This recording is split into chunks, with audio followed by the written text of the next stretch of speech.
Eu sou o professor Luiz César, diretor executivo da Fábrica de Conteúdos, e hoje eu vim falar com vocês no primeiro CONATEI, o Congresso Nacional de Metodologias Ativas e Tecnologia Educacional Inovadora.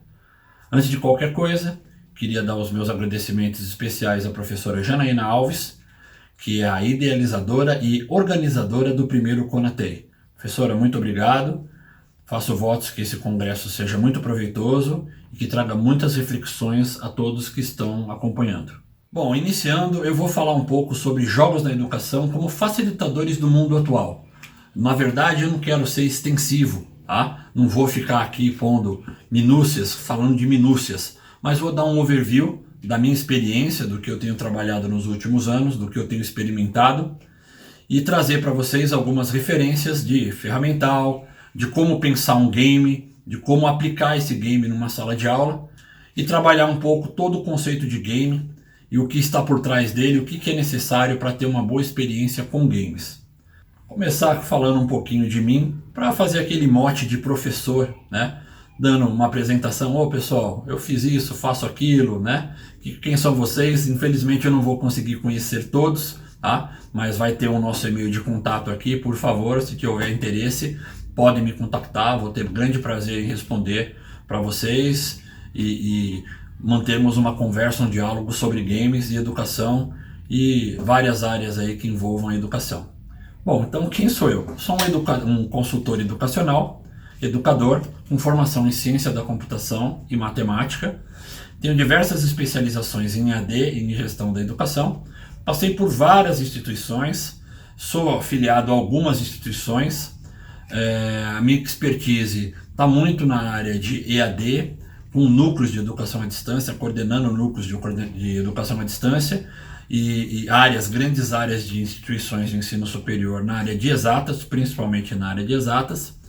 E tenho trabalhado com games desde 1900 e segredo, aonde o meu TCC foi o desenvolvimento de um game completo, isso lá na década de 90, no meio da década de 90, e foi meio que um divisor de águas, não só na minha carreira, tá? Como também na instituição onde eu me formei, porque desse trabalho acabaram resultando vários outros trabalhos ligados a games, e depois eu voltei nessa mesma instituição, atuei lá como professor durante quase uma década, fui diretor de educação à distância também, e orientei vários outros TCCs sobre games.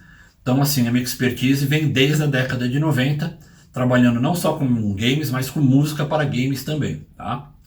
Na academia, eu passei por várias instituições, entre elas o ITA, o INPE, a USP, a Unifei, a Unicid, a Unimarco, a UMC, a Federal Fluminense, a UFSCar, a USP da Zona Leste, tá? Sempre tentando trabalhar com alguma coisa de computação levada à educação ou à gestão da educação. As minhas principais áreas de interesse são EAD, gestão educacional, andragogia, que é o estudo de ensino de adultos, games e gamificação, IA, metodologias ativas, tecnologias educacionais de qualquer forma, que facilite a vida não só do aluno, mas também da instituição, educação maker, hipermídia e, lógico, as tecnologias da informação e comunicação como um todo. Eu vou seguir uma pequena agenda naquele mote de professor, falando aí um pouco como que é o nosso trabalho, né, como que vai ser a nossa palestra, e essa agenda ela vai seguir poucos passos, serão 5 passos que vai ser uma introdução, como que os jogos hoje estão em tudo.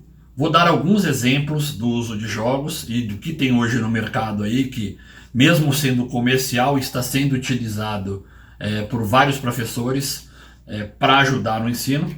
Algumas perspectivas futuras, nem tão futuras assim, e também algumas reflexões que eu espero que deem fruto aí da gente continuar conversando pós-congresso. Bom, da onde que vêm os jogos? Os jogos vêm de muito tempo, tá? E acompanham meio que a história humana. Então os primeiros jogos aí que se tem notícia, vou trazer só 2. Tá? Um remonta o Egito Antigo, que é o Senet, que remonta a 4.000 anos atrás, e há vestígios dele em pinturas, em pirâmides, e em em arqueologia que trazem desenhos das pessoas jogando esse jogo. E um outro deles é o Mancala. Tá? Esse está também ligado a muito mais antigo até, há quem diga que ele tem 7.000 anos, mas não há comprovação científica efetiva disso. Então muita gente fala que eles têm mais ou menos a mesma idade, 4.000 anos. E ele é um jogo de tabuleiro que trabalha conceitos de semeadura, contagem e captura de peças. Na verdade, captura de sementes. Vocês estão vendo aí na tela que o Mancala ele tem registros em pedra, tá? E obviamente, né, todos esses jogos aí eles foram evoluindo e hoje eles têm versões eletrônicas, tá? Então as duas versões aí vocês vão poder dar uma olhada em uma de cada uma das versões desse jogo. Tem centenas de versões. Vamos vir um pouco para os jogos eletrônicos, porque é uma das coisas que mais fazem brilhar os olhinhos dos alunos, tá? E quando eu digo olhinhos, eu estou falando de gente lá no ensino fundamental até a pós-graduação. Então, assim, os primeiros jogos eletrônicos, tá? Eles remontam aí o ano de 1900, a década de 50, tá? Começando ali em 51, 52, eram jogos bem simples, tá? Um dos mais famosos, o pessoal chama ele de Osho, mas na verdade ele é o famoso Jogo da Velha, tá? Então alguém lá programou esse joguinho e fez disso um estudo, lá em 52, 51, e um dado interessante é que logo se começou a perceber que jogos traziam muita atenção, chamavam muita atenção. E pouco mais de 2 décadas depois já se começou a vender jogos, tá?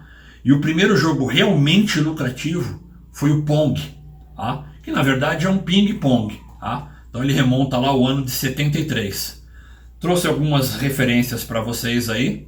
A gente não vai ficar falando sobre cada uma delas, mas serve para, se alguém quiser procurar, falar, olha, tem isso aqui, tá ok? Bom, o que é um jogo ou um game? Tá? Várias pessoas vêm falando o que é, o que não é, e a gente vai ver que algumas coisas são características de jogos, tá? E esses conceitos, apesar de evoluírem, eles sempre trazem alguma coisa que fica. Tá? Então se muda um pouco o texto, se melhora, se põe alguma coisa, se tira alguma coisa, mas o jogo em si, tá? O conceito de jogo está sempre bem amarrado a alguns conceitos que a gente vai ver. Um dos primeiros aqui que a gente tem como referência é o Johann Huizinga. Esse estudioso, ele estudou jogos lá na década de 50 e ele tem vários estudos, né, interessantes que são aplicados até hoje em games, em cinema, tá? E geralmente coisas de arte e interatividade. Tá?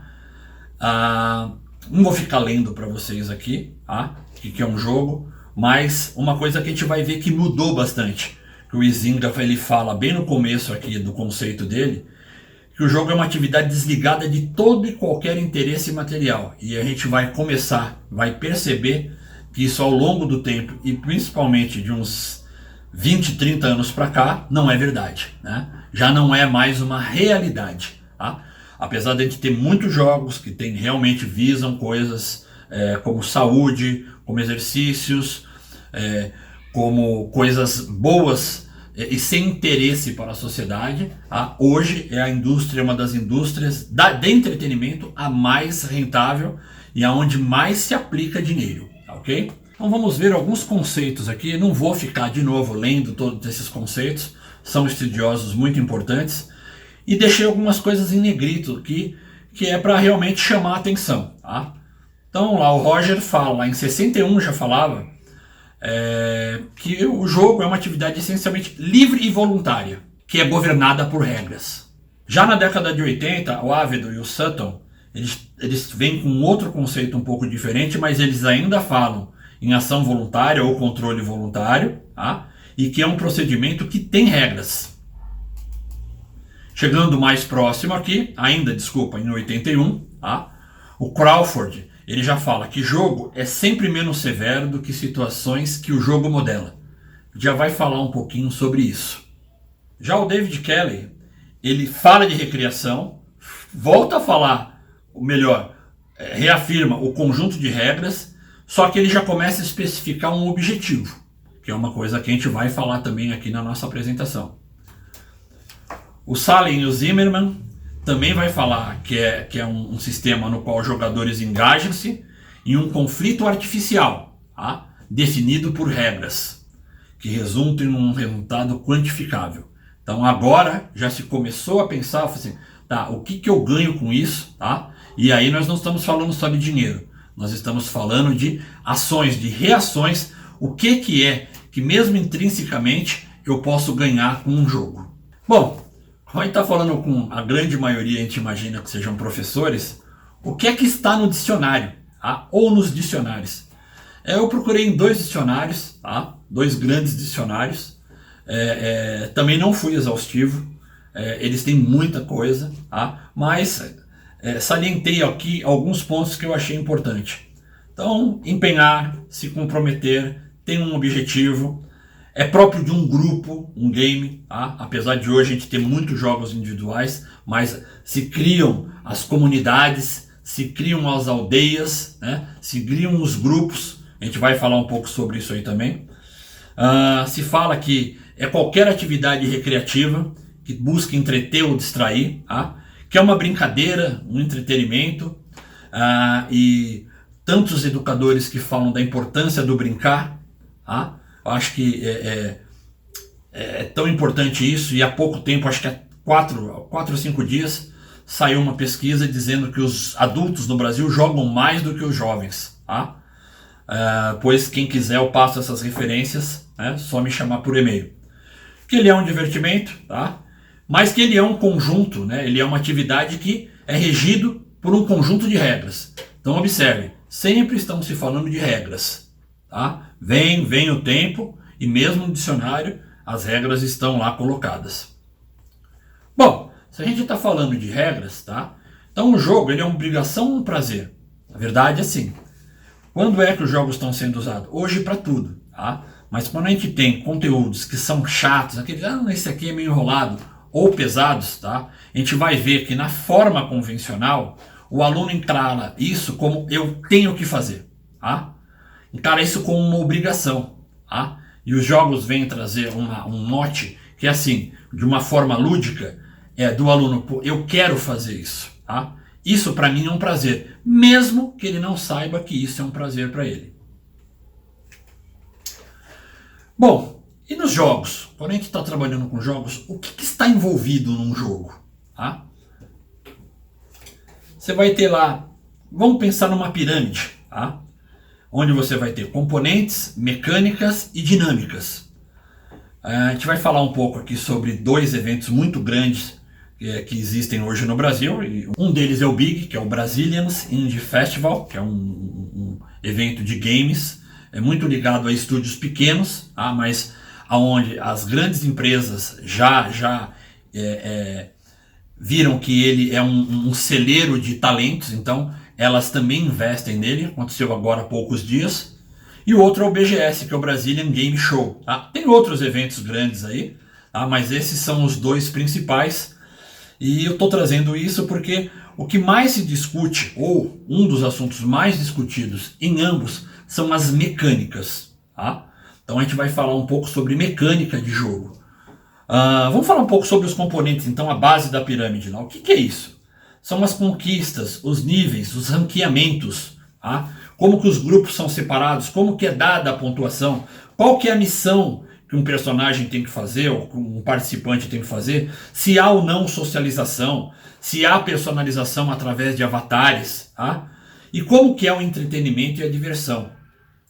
Subindo um pouco, tá? As coisas começam a ficar um pouco mais complexas de se desenvolver. Então as mecânicas envolvem desafios, sorte, que nem sempre quando a gente fala sorte, a gente está falando em sorte mesmo, tá? A gente está falando em em números pseudo-aleatórios, pseudo-randômicos, que simulam a realidade. Por exemplo, jogar um dado, né?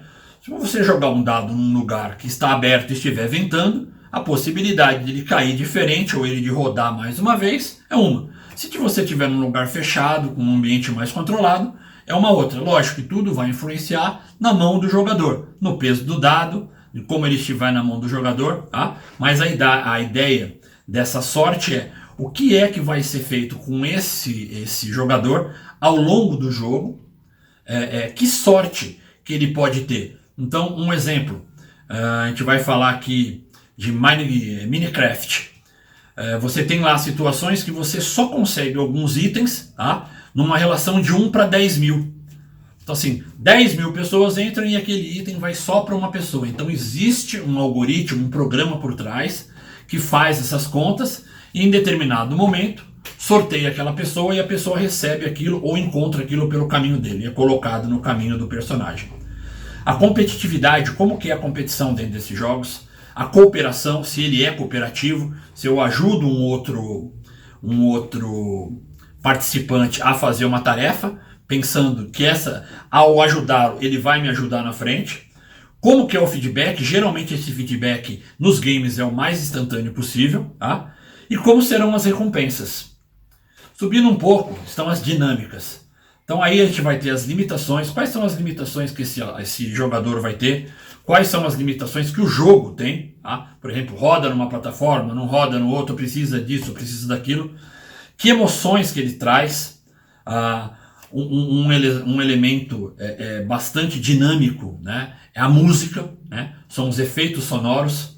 Qual que é a narrativa desse jogo? Tá? E como que se dá o progresso para ele? Ele é fácil, ele é difícil? Tá? E o relacionamento entre os jogadores. Tá? Porque você pode ter um jogador do seu lado e pode ter um jogador do outro lado do planeta. Ok? Vamos separar algumas coisas aqui. Falar um pouquinho lá das regras que a gente já vinha falando. O Izinga, aquele mesmo lá que a gente falou no começo, ele tem uma teoria que se chama círculo mágico. O que é esse círculo mágico? É um local onde a fantasia, a imersão, a narrativa, o desafio do jogador, ele se coloca ali dentro. Voltando um pouco, talvez uma das primeiras coisas que eu faço quando eu vou falar sobre games, eu pergunto quem é que gosta de game. Você gosta de jogar?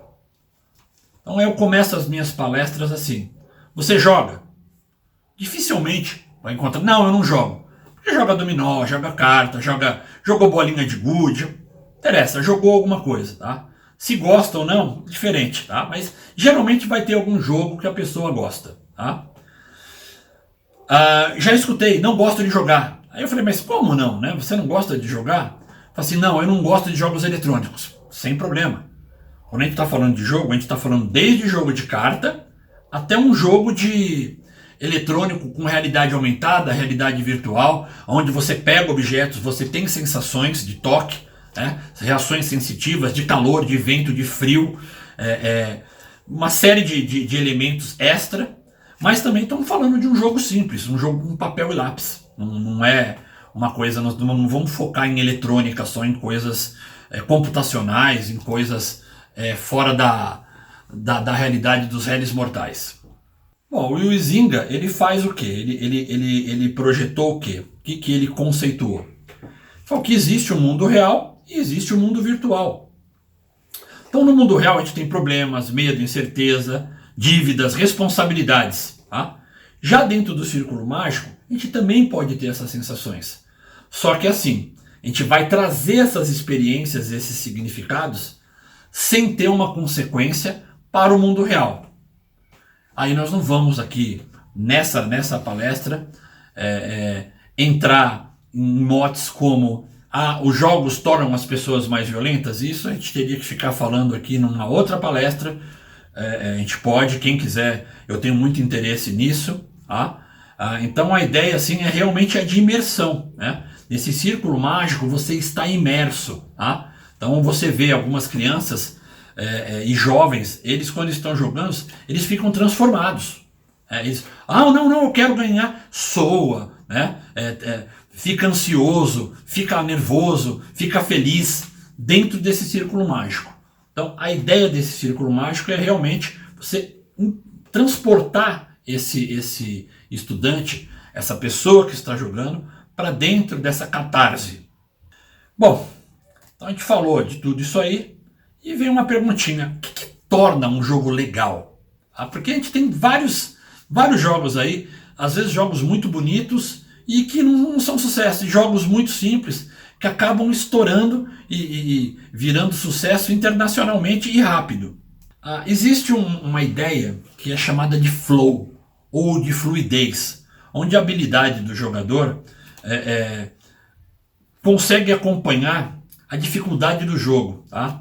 Conforme ele vai avançando nas fases. O que é esse flow? Qual que é a ideia desse flow? É assim: se o jogo ficar difícil demais, a pessoa perde, fica frustrada. Tá? Se o jogo ficar fácil demais, ele fica entediante. Então, assim, buscar a espontaneidade, a naturalidade e alguma coisa que realmente chame a atenção e que faça com que esse jogador continue a jogar o jogo, é hoje uma das principais motivações para quem trabalha com desenvolvimento de games ou trabalha com atividades ligadas a games, tentando usar o game para fazer alguma situação, em alguma situação específica. Vou mostrar um gráfico aí do flow para vocês, quando a pessoa atinge o estado de flow, tá? O jogador. Então, assim, você tem um desafio e uma competência. O que está acontecendo? Você tem ali a sua competência, ela vai te dar um tédio, você vai ficar entediado, tá? O jogo é muito difícil, tá? Então, assim, ele não te dá uma possibilidade, você vai lá e perde, vai lá e perde, vai lá e perde, tá? Você desiste, tá? Significa muito fácil. Você desiste, fala assim: isso aqui não tem mais. Então, estudar essas mecânicas, tá? Assim, a ideia é que você esteja sempre numa mescla entre a ansiedade, tá? O desafio, perdão, e a competência. Ou seja, você tem que... O que tem lá na frente? O que eu vou aprender? O que é que eu tenho que fazer para conseguir passar nessa fase? Mas isso tem que ser de uma forma que não seja impossível e que também não seja fácil demais. E para fazer tudo isso que a gente está falando, tá? O que a gente precisa saber para fazer isso aqui direitinho? Matemática, física, geometria, programação, desenho, ilustração, animação, composição, engenharia, ciência da computação, big data, inteligência artificial, engenharia de software, redes de computadores, realidade virtual, realidade aumentada, wearable computing, que são as tecnologias de vestir. Hoje você vê o seu e-mail no celular, no relógio. Já existem roupas que têm inteligência, que aquecem, esfriam. Você tem tênis inteligente. Uma série de coisas, né? Línguas, comunicação, arte, história, música. Muita coisa. Na verdade, se a gente for pegar um apanhado, hoje os jogos estão em praticamente tudo. Desde pesquisas muito avançadas, até situações inusitadas, situações simples. Um exemplo: alguns anos atrás, uma grande empresa farmacêutica, estava tentando desenhar as moléculas do vírus da AIDS, colocá-las em ordem, um agrupamento que fizesse sentido para uma tentativa de cura. Eles passaram alguns anos e não evoluíam muito. Então eles lançaram um desafio baseado num game, e nesse desafio, em poucas semanas, se não me engano em 2 ou 3 semanas, os concorrentes, quem estava jogando esse jogo, conseguiu organizar essas moléculas de forma que o laboratório conseguiu dar prosseguimento nessas pesquisas. Por quê? Um monte de gente começou a pensar diferente. O que a gente brinca hoje de pensar fora da caixinha. Você tem lá uma pessoa muito jovem, uma pessoa com muita idade, uma pessoa com uma experiência muito específica numa área, uma pessoa com uma experiência muito abrangente. Então a ideia de juntar essas experiências também faz sentido na área de games, ok? Bom, mas deu para ver, né? Ficou claro que não é fácil criar um jogo. Criar um jogo é uma coisa complexa, né? Apesar de alguns jogos serem bastante simples, a mecânica, fazer toda a dinâmica, os itens que estão lá, não é uma coisa tão simples, não é simplório, tá? Mas ainda bem, né, a gente tem aí algumas ferramentas que podem nos ajudar a fazer, ou algumas técnicas para fazer isso. Sempre pensando e tendo em mente, a gente tem que ter um objetivo. Tá? O game, pela sua complexidade, ele tem que ter um objetivo. O que eu quero alcançar com isso? E o mais bacana é que ao longo do período, e principalmente lá quando quando a gente vai ver o que aconteceu, a gente acaba descobrindo coisas que a gente nem imaginava. Tá? Então, uma coisa que eu queria deixar para vocês aí, uma atenção, é muito importante você saber onde que você quer chegar. Tem até aquele ditado, né? Quando você não sabe para onde ir, qualquer direção serve. Tá? E talvez nessa área que nós estamos falando hoje, isso seja uma das maiores realidades. Tá? Você tem que tentar despertar uma motivação intrínseca, o que nem sempre é fácil. O engajamento. Tá? Para isso, você tem que dar alguma forma de recompensa para essa pessoa que vai jogar o seu jogo, tá? Incentivar as ações. O que ele ganha por fazer isso? E principalmente, né, como é que essa pessoa vai ser recompensada? Que o ideal é que ela nem perceba que ela está sendo recompensada, tá? O que é mais complexo ainda de se conseguir. Bom, ainda bem que a gente tem várias ferramentas e técnicas para nos ajudar a desenvolver o design de um game, né? O que ele vai precisar, o que ele não vai precisar, o que a gente prevê. E a gente geralmente faz isso baseado num documento que se chama GDD, que é o Game Design Document, ou o documento de design, de desenvolvimento desse game. O que vai ter nesse game? Não tem desculpa para não fazer. Então ele pode ser feito num papel de pão, ele pode ser feito de uma forma mais elaborada numa ferramenta, pode ser o PowerPoint, pode ser um Visio, ou alguma coisa do tipo, alguma ferramenta, um Canvas, por exemplo. Pode ser um documento mesmo de game, onde você já definiu, olha, eu quero isso, eu quero aquilo, vai ser tantos segundos, tanta premiação, quando passar por uma determinada fase vai ter um desenho tal, como está aqui um protótipo do Mario. E pode ser numa ferramenta altamente especializada, onde que você vai desenhar, inclusive, o que você vai ter em cada nível do seu jogo, o que vai acontecer. Pode ser um documento num Word, num BR Office, onde você tem lá os itens, como se fosse um projeto mesmo. A ideia de projeto é muito bem-vinda nesses casos, né? Onde você vai falar o que o seu game vai fazer, ao que ele se presta, qual que é o propósito dele, como é que ele vai fazer isso, como é que ele pretende, quais vão ser os tipos de objetos, de ações e assim por diante. Tá? Geralmente esses documentos são bem extensos e muito bem detalhados. Quanto mais detalhado você fizer no papel, num projeto, menos você vai ter dor de cabeça no final, ao longo do processo. Bom, falar agora de alguns exemplos de jogos. Tá?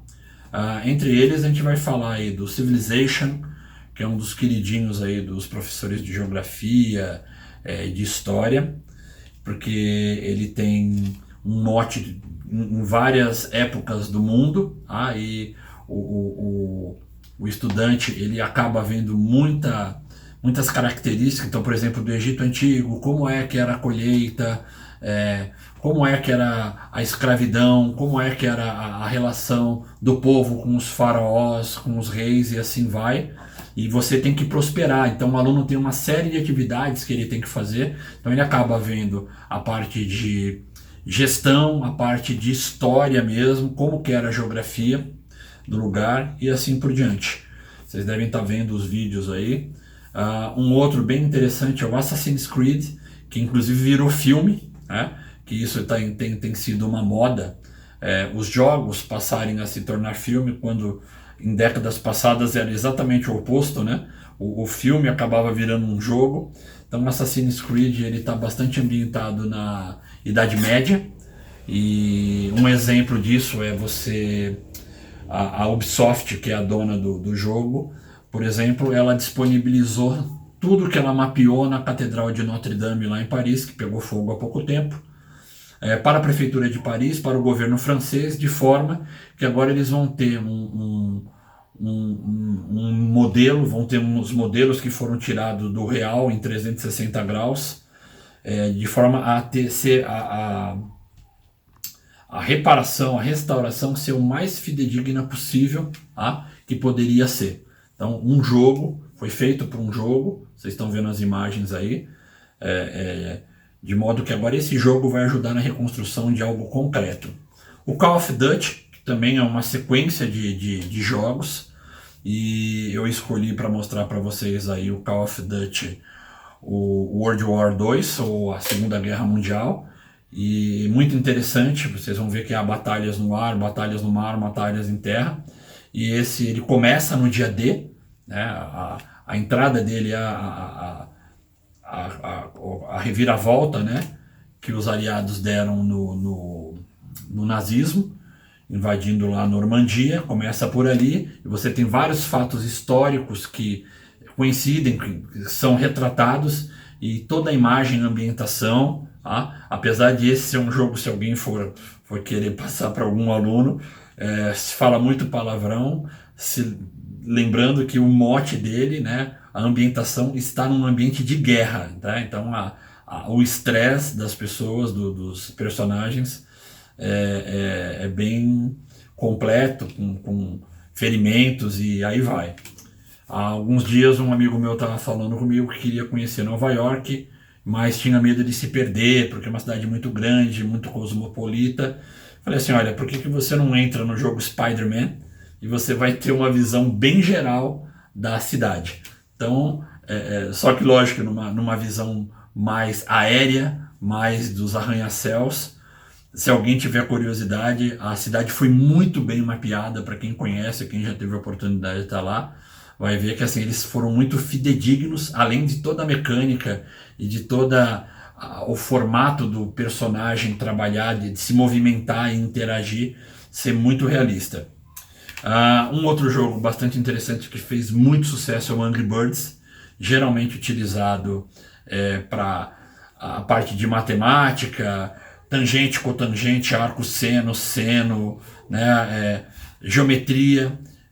Então é um jogo muito que dá para fazer muito essa alusão na questão de parábolas, de força de física, força em newtons, bem interessante.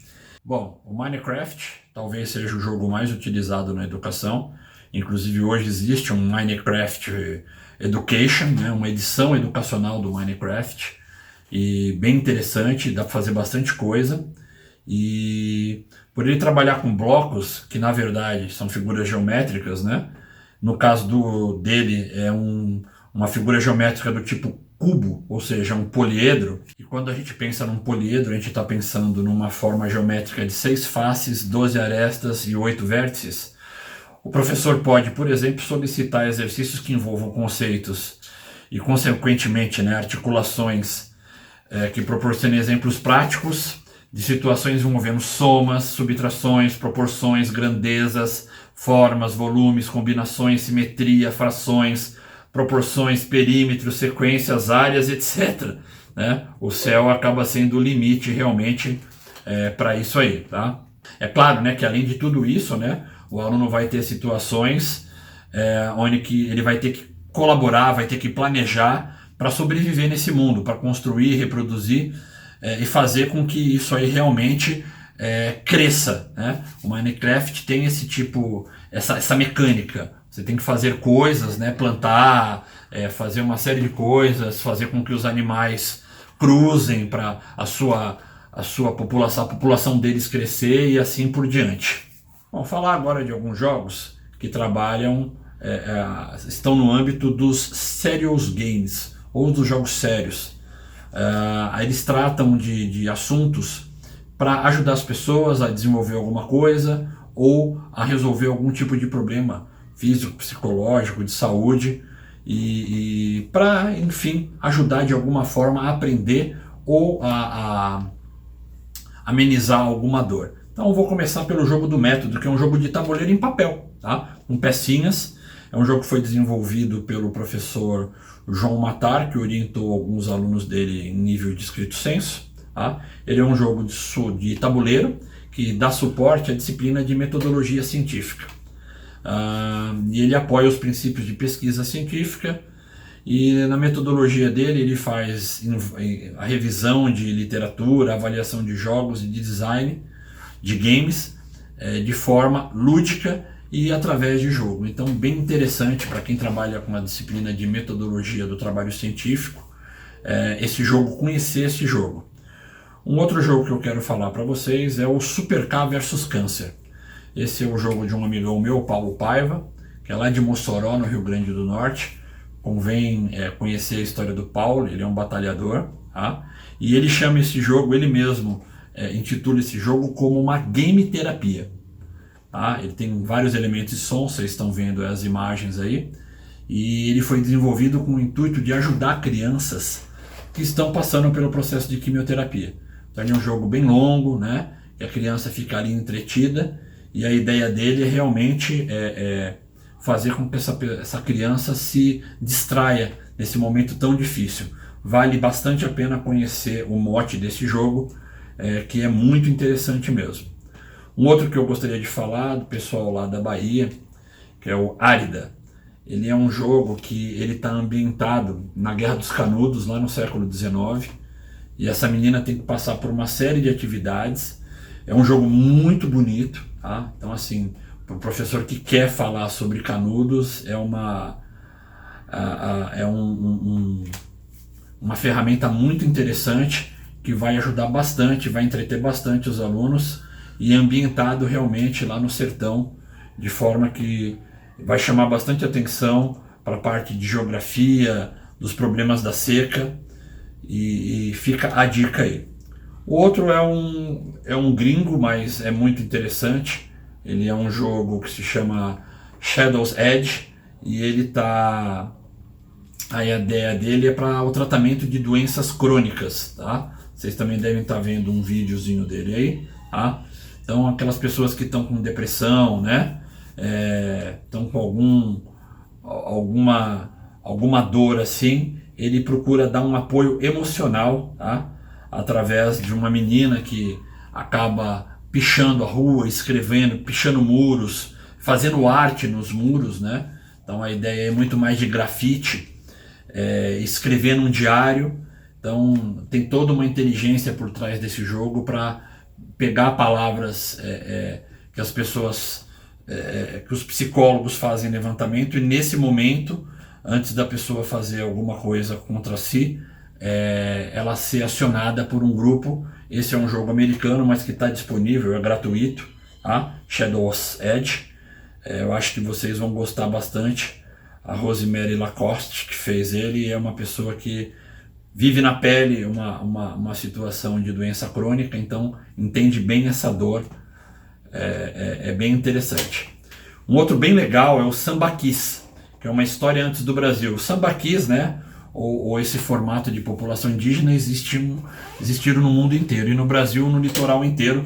Então esse jogo trata de fazer pesquisas geológicas, né, ir lá a campo realmente, mostrar como que essas populações viviam, beira-mar, como que eram os rituais deles. Então tem que se fazer várias coisas para progredir no jogo.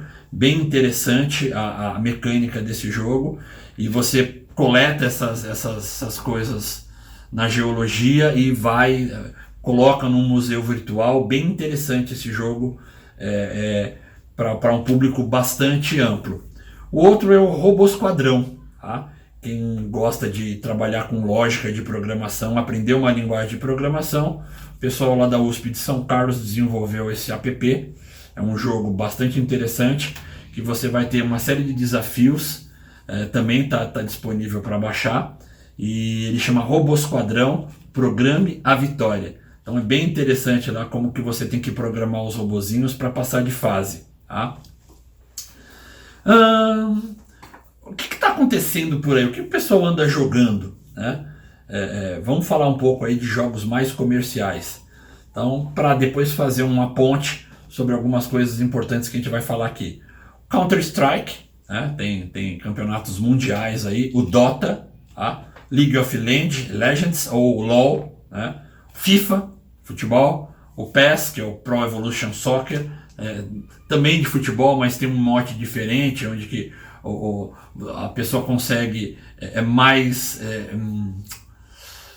assim, lúdico, né? Você consegue driblar todo mundo e fazer o gol. Mais difícil de fazer isso no FIFA. O FIFA é mais realista.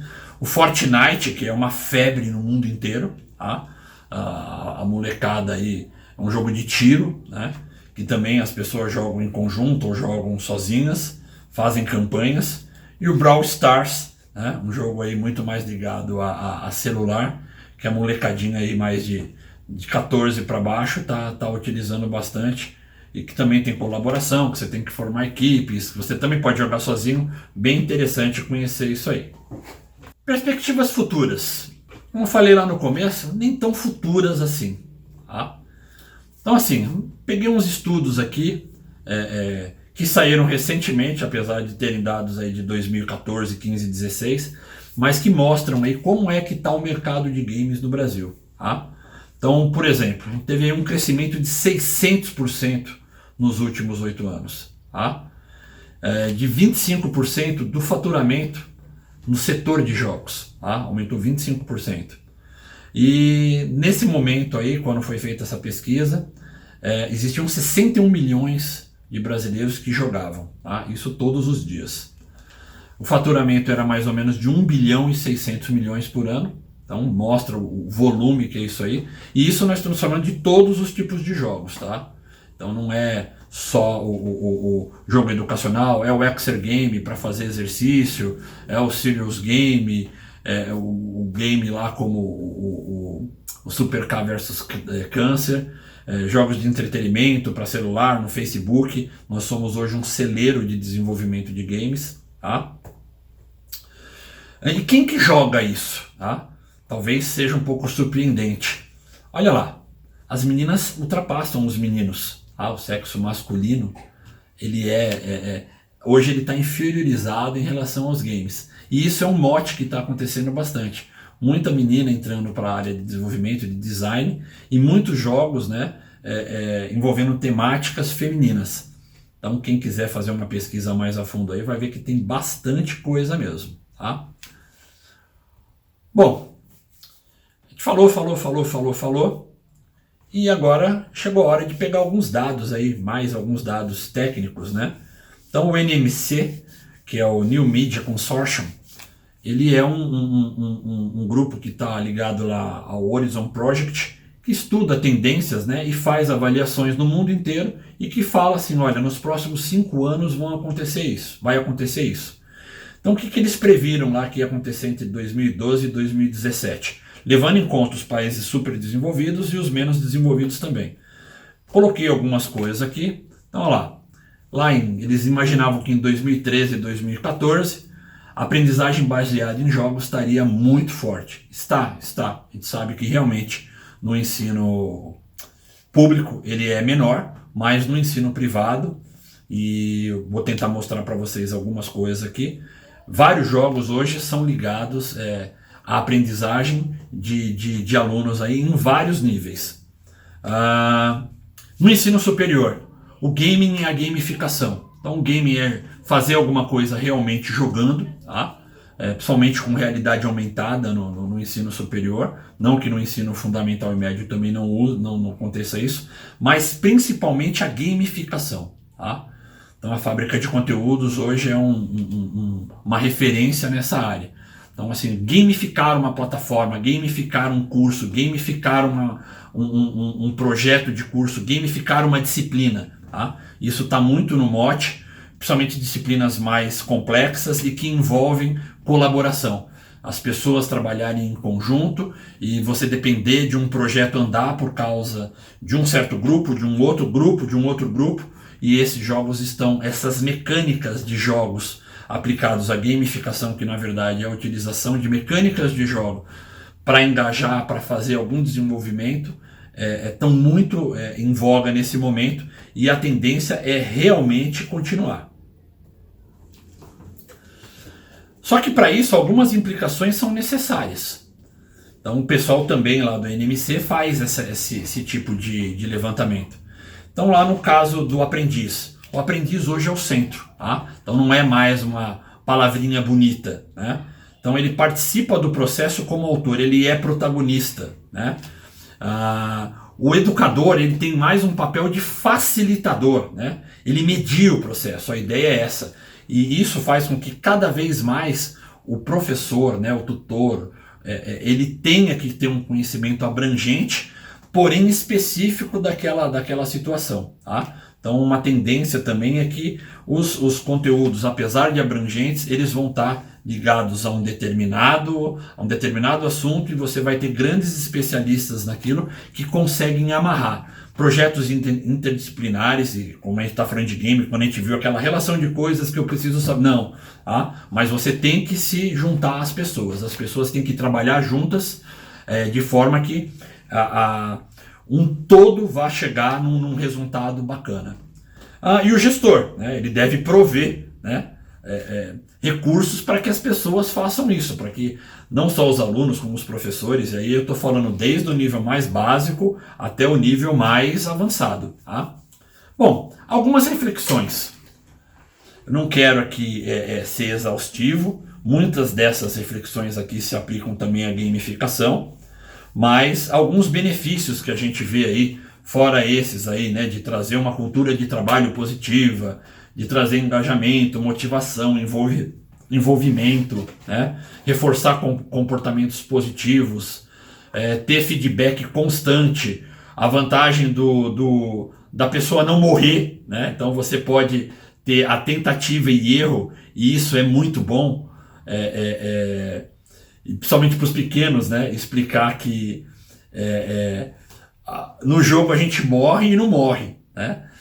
Mas a gente tem essa mecânica de reviver, de poder testar, de poder tentar, e coisas que a gente vê, né, o pessoal mais da antiga, nossos pais, nossos avós, você vê a dificuldade que é mexer num celular, e às vezes é por receio de quebrar ou de usar errado, coisa que hoje as crianças não têm.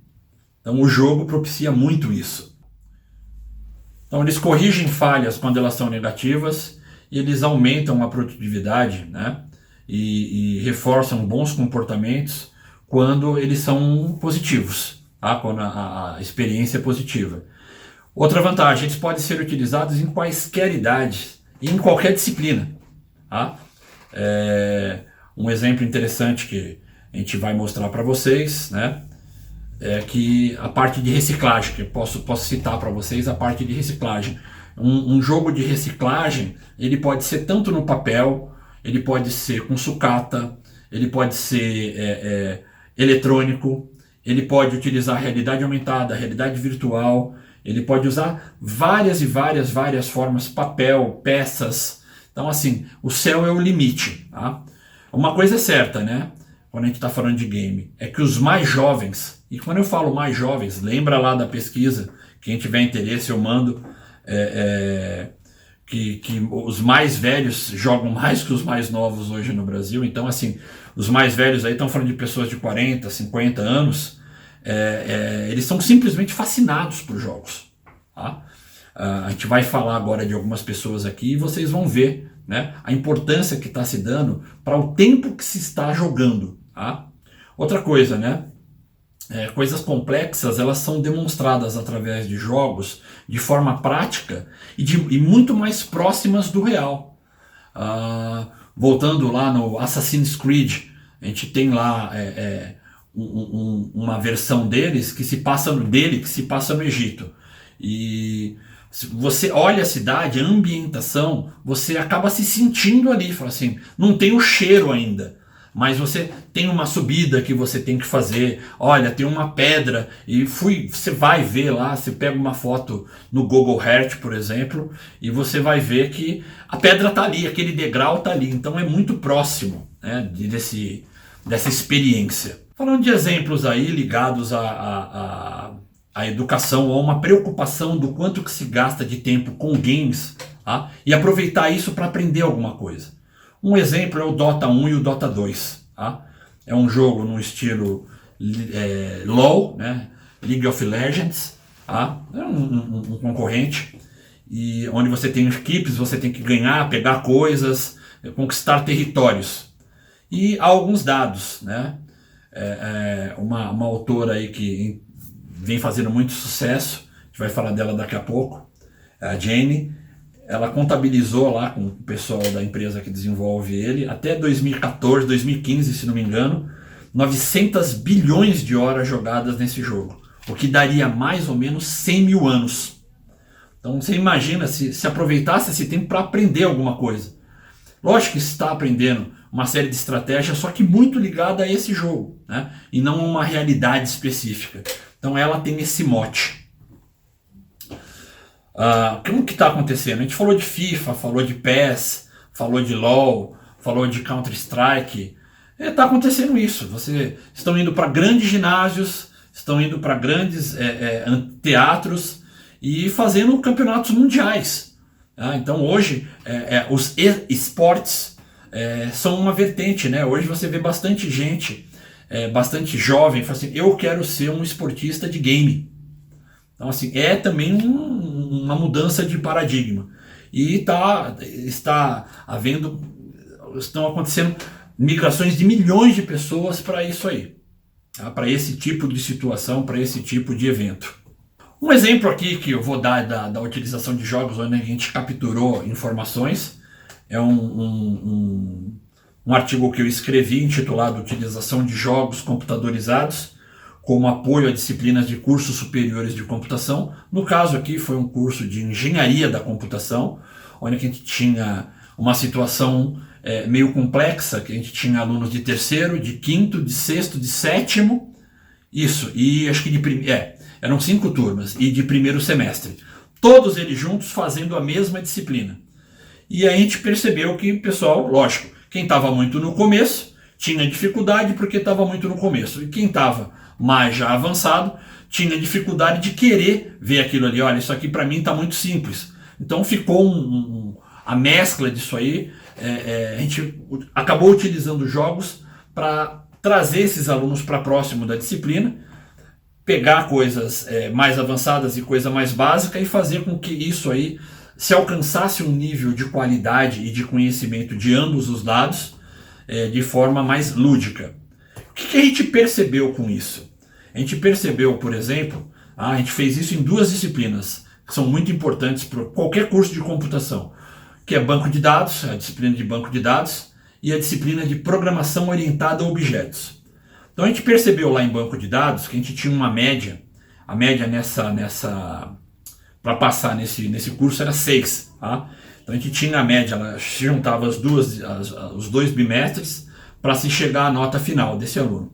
Então em banco de dados a gente percebeu que no primeiro bimestre, onde as disciplinas costumam ser mais tranquilas, a média da turma foi de 2,5 pontos. Tá? E isso aumentou no segundo bimestre, tá? Em 68%, quase 69%, para 4,2%, onde a disciplina é mais pesada. Ela exige mais do aluno. Em contrapartida, o número de faltas de aluno, média de faltas de aluno, ela caiu mais de 34%, de 5,6% para 3,7%. E a gente percebeu o mesmo padrão também na disciplina de programação orientada a objetos, que é considerada mais difícil. Apesar dos alunos gostarem mais, ela é considerada mais difícil. E a nota saiu de 3,2 no primeiro bimestre para 4 no segundo bimestre. Então teve um aumento aí de mais de 25%. E também teve um decréscimo, apesar dessas disciplinas serem mediadas à distância, elas ocorriam presencialmente, teve um decréscimo de falta no presencial de quase 18% em programação orientada a objeto. Então, uma série de jogos, quem tiver interesse, esse estudo foi publicado no CIAED, que é o Congresso Internacional de Educação à Distância, foi publicado no ano de 2007, de outubro de 2017, então é uma pesquisa razoavelmente recente e que a gente gostou muito de fazer, porque a gente sentiu in loco a possibilidade de ganho com o uso de game. Aqui nós estamos falando do ensino superior, tá? Numa área de exatas. Bom, a gente chegou agora no momento de dúvidas. Como esse vídeo, como essa apresentação ela é filmada, né? Então a gente vai ter que pegar essas dúvidas com vocês via e-mail, tá? Eu vou deixar o meu contato aqui e vocês vão poder entrar em contato. Vou ter o maior prazer em retornar para vocês. Mas eu queria deixar alguma coisa aqui para a gente se aprofundar um pouco no tema. Eu vou falar sobre os autores tupiniquins, alguns autores, de novo, não vou querer ser extensivo, e alguns gringos. Tá? Os tupiniquins, vou começar pelo professor João Mata, que é um professor aí especializado em game, em metodologia. Ele é um editor, então ele tem uma editora bastante importante para a nossa área de educação, de metodologias ativas, de blended learning, que é artesanato educacional. Ele é o professor que orientou, o pesquisador que orientou o jogo do método. Então, quem quiser procurar por ele vai encontrar bastante coisa. A obra dele é bastante extensa e envolve bastante essas áreas aí. A professora Lynn Alves, que é lá da Universidade Estadual da Bahia, e ela é uma das pessoas que mais trabalham com jogos com um mote como o Árida. Tá? Então ela está envolvida nos projetos assim, bastante importantes e bastante interessante o grupo que ela tem lá de intervenção em games. O professor Romero Tori, e o professor Romero ele trabalha muito com realidade aumentada, realidade virtual, também tem bastante coisa, tem livros publicados na área também de educação, a parte mais moderna da educação é o que a gente tem de mais moderno, mais novo. Tá? E dos gringos, falar também de 3. Um é a Jenny McGonigal, essa é aquela professora que eu falei, aquela pesquisadora, que é também desenvolvedora de games, que fez lá o levantamento do Dota 1, do Dota 2 e tem um mote muito ligado ao quanto que se gasta em horas em jogos, né? Então aproveitar essas horas para aprender alguma coisa. O Mark Prensky, que é um dos papas aí, se não o maior expoente da aprendizagem baseada em games. Então assim, vale conhecer a obra dele. E por fim, o James Poldi, que é um autor que está muito preocupado com o impacto que os games trazem para a sociedade e para os aprendizes. Tá? O que eles têm trazido, né, para essa sociedade, como é que eles envolvem as pessoas, o que é que eles representam hoje na sociedade. Como criar games, algumas técnicas, onde que os games estão sendo utilizados, demos alguns exemplos. Demos algumas dicas, trouxemos alguns estudiosos tupiniquins e também gringos, falamos de alguns jogos de uso específico e agora nós vamos falar como criar esses jogos, né? Um ferramental. Aqui na nossa apresentação a gente chamou de jogos para criar jogos eletrônicos, mas para criar um jogo eletrônico nada impede que a gente use papel e caneta, que a gente use o giz, que a gente use um reciclado. A robótica está fazendo muito isso e várias ferramentas, como uma das que a gente vai falar aqui, auxiliam nisso também. Tá? Talvez surpreenda alguns aí, mas o PowerPoint é uma ótima opção para se criar games. Por exemplo, um game de batalha naval, você vai poder trabalhar uma série de coisas e é possível fazer num PowerPoint lateralidade, cardinalidade, uma série de coisas são possíveis de trabalhar dentro do PowerPoint, que é uma ferramenta bastante conhecida do público geral. Já entrando mais em ferramentas específicas, a gente vai trazer inicialmente o Scratch. O Scratch ele é um esforço do MIT, que é uma das maiores universidades do mundo em pesquisa. E lá eles têm essa ferramenta, ela é utilizada no mundo inteiro.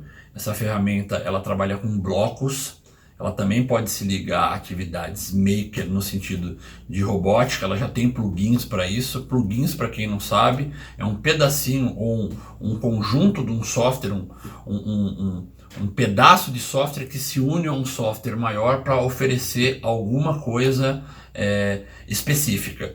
Por exemplo, esse exemplo que eu falei de trabalhar com plaquinhas para um robozinho se mexer, por exemplo. Tá?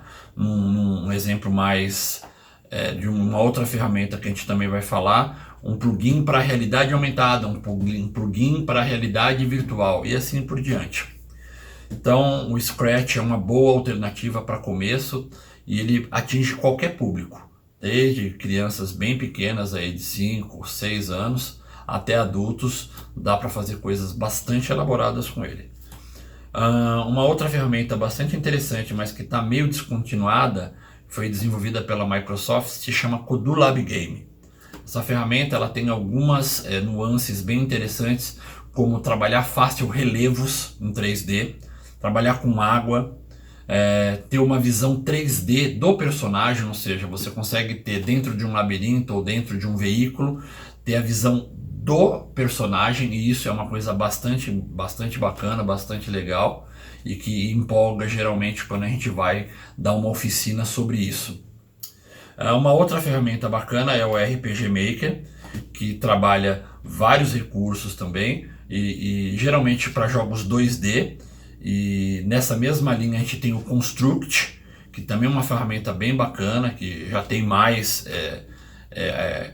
plugins, mais artifícios, tem mais ferramentas dentro dela, um ferramental mais denso, e aí já se começa a ter variações de valores. Então você tem ferramentas aí nesse nível que elas têm versões gratuitas com menos recursos, e quando você quer um recurso mais elaborado você tem que pagar por isso. Vamos partir já para duas ferramentas que são as mais reconhecidas no mundo. Uma é a Unity e a outra é a Unreal. E essas duas ferramentas desses jogos que a gente vê por aí na televisão, que vê na internet, geralmente são com essas ferramentas. Pelo menos os maiores jogos são feitos com essas ferramentas.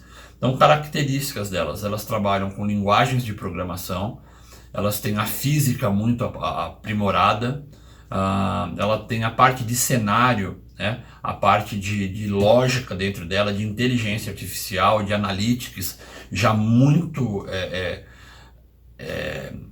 elaborada, né? Num nível muito profissional. Então, assim, essas aí, elas têm versões delas, geralmente elas são gratuitas, tá? Mas elas têm algumas ferramentas que se ligam a elas que são bastante caras, nos milhares de dólares, mas o que geralmente elas fazem, assim, elas deixam que os estúdios as utilizem, mas cobram royalties sobre o produto, a venda do produto. Então, um produto lá que rendeu mais de 3, 5, 10 mil dólares, se começa a cobrar royalties em cima desses valores aí. Bom, vamos mostrar algumas ferramentas aqui que foram desenvolvidas aqui, dois jogos que a fábrica de conteúdos desenvolveu. Uma com o RPG Maker, tá? Vou usar o mote da reciclagem, tá? Nos dois jogos que eu vou mostrar aqui. Então, uma foi utilizada com o RPG Maker, e é uma ferramenta que vai para criança aí um joguinho que vai de 6 a 8 anos, onde a criança, ela via teclado ou via joystick, num computador, ela vai percorrer um ambiente e vai ficar procurando detritos. Ao encontrar esses detritos, ela leva até a lixeira e deposita na lixeira correta. O que acontece? Isso está em razão do tempo.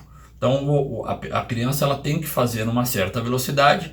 Então a gente está vendo a capacidade visual, a capacidade lógica, a capacidade motora dela mexer os dedinhos e encontrar isso e levar no lugar certo. E ao longo do jogo, conforme ela vai passando de fase, vão aumentando o número de detritos, o número de tipos, os tipos de lixo, e vão aumentando as dificuldades. Por exemplo, cachorro que corre atrás, ter que atravessar uma rua, esperar um sinal e o tempo está correndo. Tá? No outro exemplo, já é um exemplo que é um jogo mais um app. Então ele foi desenvolvido para dispositivos móveis, tablets, celulares, e ele usou a Unity. E dentro da Unity a gente utilizou um plugin que se chama Vuforia. Esse plugin ele é especializado em realidade aumentada. Então a ideia desse joguinho é a de que os alunos se mexessem. Tá? Uma escola que nós prestamos serviços, a diretora nos pediu, falou assim: olha, a gente gosta muito, mas a gente queria que os alunos se mexessem com a tecnologia. Então a gente desenvolveu esse jogo, mapeou a escola, mapeou principalmente o pátio deles, que é muito grande. Colocamos os marcadores lá de papel, de metal, de vidro, de plástico orgânico e não reciclável, e fizemos isso aí via GPS, e os alunos podem ou fazer sozinhos ou fazer em grupo, quem coleta mais lixo. Tá? De forma lógica, o professor não vai fazer essas crianças correrem. Então existe um timer nesse jogo que o professor ele delimita, vai ser 10 segundos, 20 segundos, 1 minuto, para a criança achar isso e percorrer esse caminho.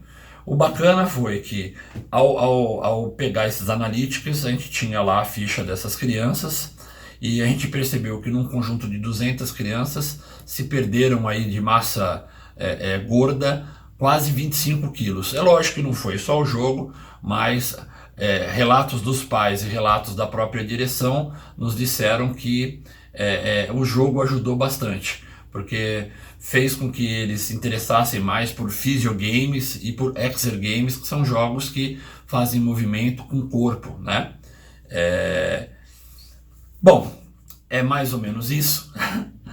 A gente falou bastante aí e eu queria agradecer a todos vocês, agradecer novamente a professora Janaína Alves, deixar o meu contato aqui, quem quiser entrar em contato, e aproveitar, né, para fazer aquela perguntinha que quem está fazendo o que gosta, às vezes se surpreende. Ué, mas já acabou?